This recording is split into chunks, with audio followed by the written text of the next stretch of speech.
Simple proteins, conjugated proteins. Simple proteins जो normal amino acid के आपस में मिलने से बने, amino acid plus amino acids plus amino acids आपस में मिलते जुल जा रहे हैं और प्रोटीन बन रही है। कॉन्जुगेटेड प्रोटीन्स जो मुख्तलिफ कंपाउंड की कॉन्जुगेशन से बने। कॉन्जुगेशन का मतलब होता है मिलना। जैसे कार्बोहाइड्रेट्स यानी glucose plus protein are called glycoproteins. आपकी मेम्ब्रेन्स में पाई जाती हैं, मेम्ब्रेन्स के अंदर भी प्रोटीन मौजूद होती है।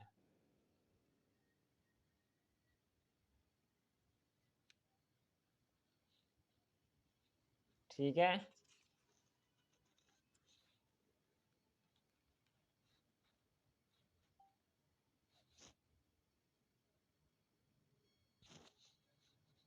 ग्लोब्यूलर प्रोटीन्स क्या होती हैं? What are globular?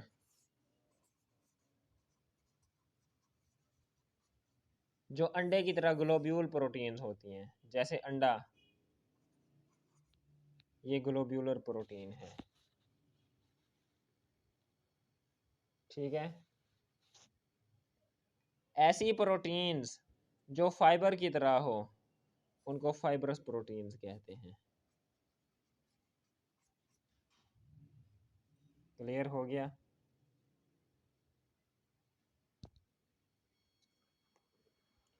अब प्रोटीन सिंथेसिस मैं बता रहा हूँ, जनरल ओवरव्यू दे रहा हूँ। अभी आपका ये टॉपिक नहीं है, वैसे मैं आपको ये पढ़ा चुका हूँ, लेकिन अभी मैं आपको ज़रा ना ओवरव्यू दे दूँ किस तरह बनती है।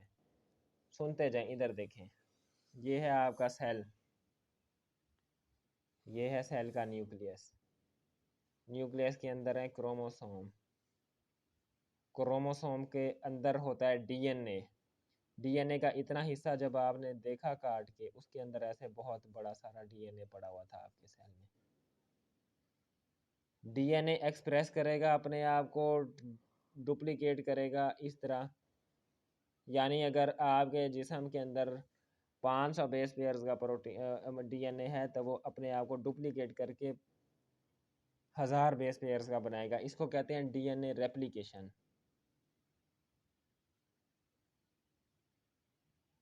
फिर दो किस्म का क्रोमैटिन होता है जिस्म के अंदर, सेल के अंदर दो किस्म का। एक होता है हेट्रोक्रोमैटिन, ये क्योंकि हेट्रो नेचर होता है, डिफरेंट नेचर से मिलके बनता है, ये एक्सप्रेस नहीं होता। जो यूक्रोमैटिन है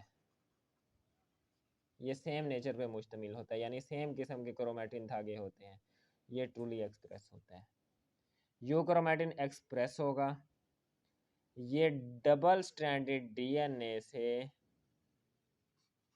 सिंगल स्ट्रैंडेड आरएनए बनाएगा।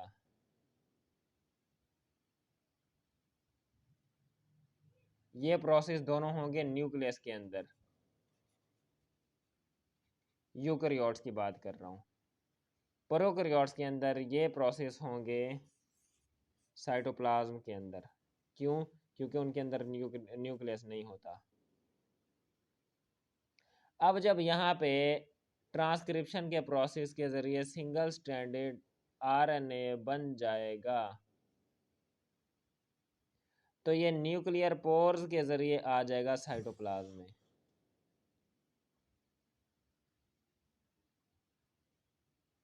समझते जा रहे हैं ना?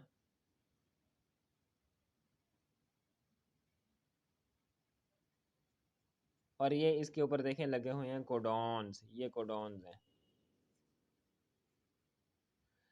डबल स्टैंडर्ड डीएनए से सिंगल स्टैंडर्ड आरएनए के बनने के प्रोसेस को आप कहेंगे ट्रांसक्रिप्शन।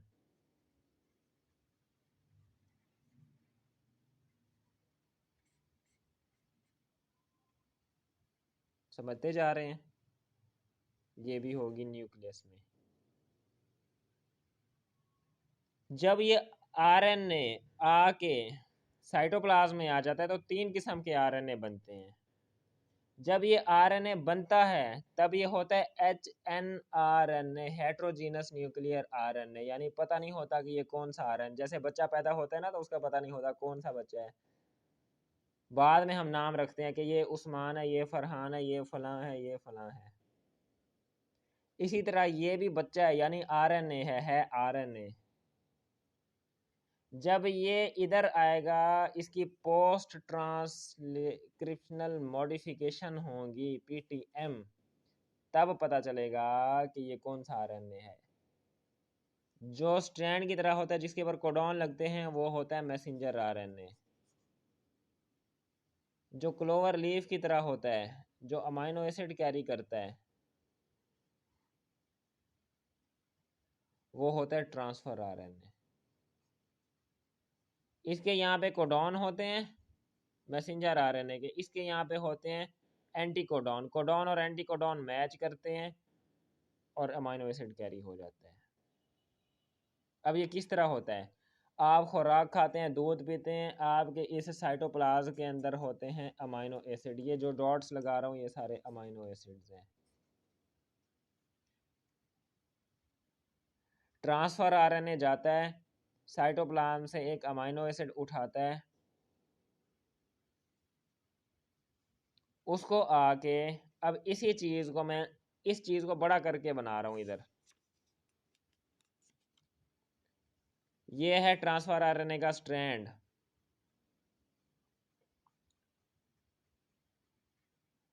ये है राइबोसोम का स्मॉलर सब यूनिट, ये है बड़ा सब यूनिट। इसके ऊपर 3 साइट्स होंगी, इसको कहते हैं ए साइट, इसको कहते हैं पी साइट, इसको कहते हैं ई साइट। ट्रांसफर आरएनए जब यहाँ से यहाँ पे आएगा, अमाइनो एसाइल साइड पे इसका अमाइनो एसिड चेक किया जाता है कि weather it has amino acid और नॉट। पेप्टाइडल साइड पे इसका अमाइनो एसिड ले लिया जाता है। एग्जिट साइड पे इसको थप्पड़ मार के वापस भगा दिया जाता है। ये बेचारा दोबारा जाता है, दोबारा अमाइनो एसिड लेके आता है, फिर अमाइनो एसाइल साइड पे चेक किया जाता है। पेप्टाइडल साइड पे इसका दोबारा अमाइनो एसिड ले लिया जाता है, एग्जिट साइड पे फिर भगा दिया जाता है। दोबारा दोबारा दोबारा जब ये इस तरह हो जाता है तो ये जो चेन बनती है अमाइनो एसिड की, इसको कहते हैं पॉलीपेप्टाइड चेन।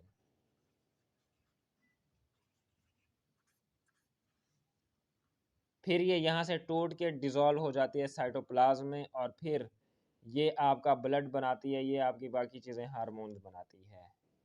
इस तरह होता है प्रोटीन सिंथेसिस का प्रोसेस। समझ आ गई? एक बार दोबारा एक्सप्लेन कर दूं?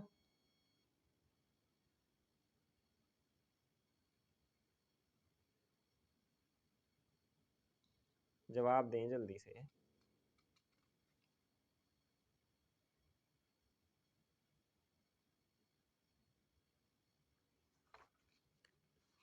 इधर देखें, सेल।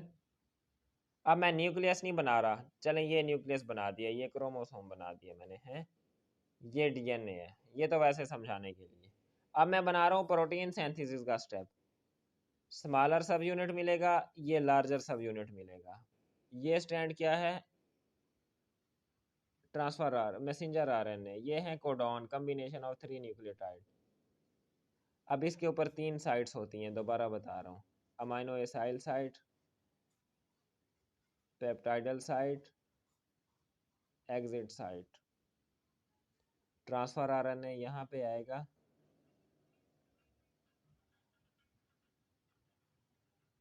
अमाइनो एसिड लेके, इधर इसका अमाइनो एसिड क्या किया जाएगा? Check whether it has amino acid और नॉट।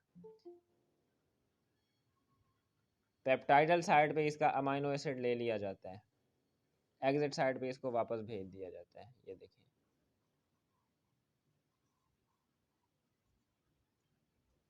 जब ये यहाँ पे है इसके पास अमाइनो एसिड नहीं है, दोबारा ये जाएगा अमाइनो एसिड लेके आएगा, फिर जाएगा ले आएगा, फिर आएगा ले आएगा, इस तरह अमाइनो एसिड जुड़ते जाएंगे। जब ज़रूरत पूरी हो जाएगी ये डिज़ोल्व हो जाएगी टूट के साइटोप्लाज्म में। इस तरह ये होता है प्रोटीन सिंथेसिस का स्टेप। समझ आ गई? क्लियर हो गया सबको?